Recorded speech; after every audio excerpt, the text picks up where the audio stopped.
Avtomobilləri taksi fəaliyyəti üçün qeydiyyatdan keçirərək satışa çıxarırlar. Üstəlik 2-3 min manat baha qiymətə. Bu barədə məlumata internet üzərindən avtomobil satışı elanlarında da rast gəlmək mümkündür.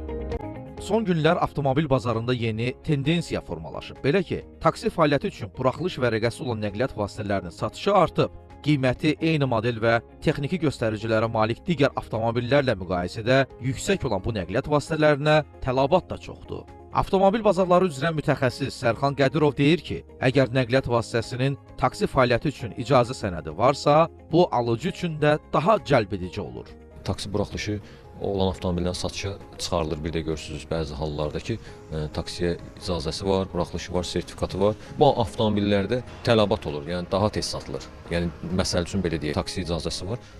Digər eyni model avtomobillə müqayisədə satışı daha yüksək səviyyədədir, daha tez satılır ki, nəinki taksi buraxılışı olmayan. Buraxılış alan avtomobillərdəki taksi buraxılışını təqdim edirlər ki, yəni bu avtomobilin buraxılışı var və qiyməti budur. Ortalama maksimum olsun 1000 manat, 2000 manat. Ekspertlər bildirirlər ki, taksi fəaliyyəti üçün icazə prosedurunun çətinlikləri və vaxt itkisi satıcılar üçün fürsətə çevrilir. Taksi fəaliyyəti üçün buraxılış vərəqəsi olan avtomobillərin bazarda eyni modeldən 2-3 min manat daha baha satılması təsadüfi deyil. Bu fərqin əsas səbəbi həmin avtomobilin artıq kommersiya fəaliyyəti üçün hazır vəziyyətdə olmasıdır. Bu isə xüsusilə gündəlik qazanc əldə etmək istəyən şəxslər üçün ciddi üstünlük sayılır. Digər tərəfdən buraxılış vərəqəsinin alınması prosesi müəyyən tələblər, yoxlamalar və bəzən də məhdud kvotalarla müşayiət olunduğu üçün bu sənəd özü ayrıca bir dəyərə çevrilir. Nəticədə bazarda hazır biznes kimi qiymətləndirilir və bu da qiymətə təbii ki, təsir edir. Məsələ ilə bağlı Yerüstü Nəqliyyat Agentliyindən bildirildi ki, taksi minik avtomobili ilə sərnişin daşıma fəaliyyətini həyata keçirmək üçün